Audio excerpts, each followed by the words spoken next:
Hi, Tom here with Granite Custom Cabinets, and today I'm going to show you how I glue up a 5-piece panel door. So, basic parts to a 5-piece panel door. You have 4 frame parts in your panel. You have your stiles, and you have your rails. They have the coped in. So, what I didn't go over here is obviously we have blown all the dust from the machine process out of these rails. These panels have been finish sanded with 180 grit non-rumble sander, because after the panel in the door, you cannot get up to the edges and sand it. So I've built this little slot here on the edge of my glue up table, 7/8 of an inch wide, 1.5 inches tall, so that I can drop my frame parts down into it, and while I'm assembling my door, it's not going to fall over.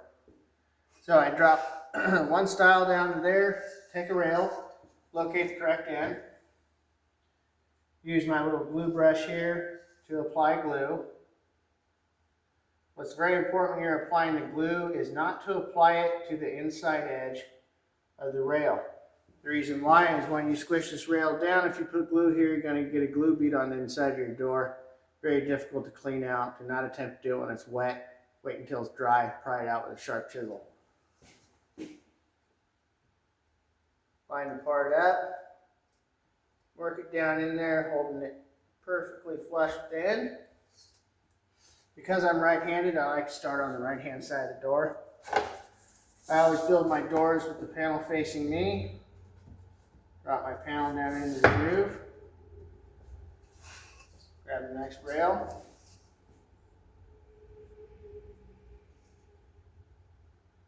Apply the glue. Again, do not go to the inside edge.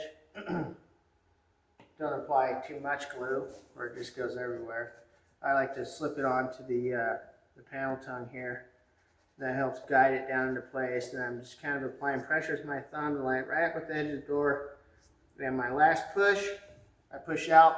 That way the glue goes to the outside of the door, not to the inside.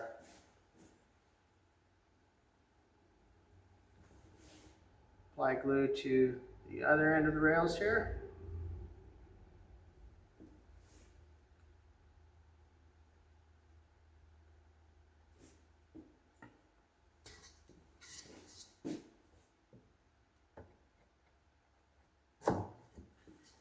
Over here to this end, work it down in until it slips onto the tongue, and slowly start tapping it down or using your thumb. Line the 2 pieces up, flush the outside of the door. Then I like to put the door up here, give it a good smack with the mallet. That locks everything in place pretty good.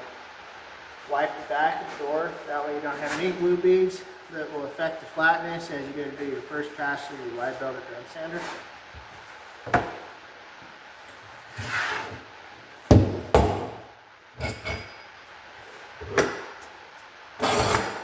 I like to hold my clamps in about 3/8 and then to the door. It's very important that your clamps are square to the door. That way when you apply pressure, you do not want to pull your door out of square. So as I snug these clamps up, the tailstock kind of cants as it locks in, and that makes the door want to lift up a little bit. So we take our mallet, one little smack, one little smack. We're using moderate wrist pressure here, like maybe 5 pounds. Apply glue off the top and the ends. Makes your life easier down the road. Then, the door up, make sure it's sitting flat to your clamps. If it's not sitting flat to your clamps, there's three things that cause that. Either you clamp too hard and cant it too much, which are also going to be denting the edge of the door, or you did not smack it down enough, or your cope and stick cutters aren't properly aligned. We'll go over that in another video.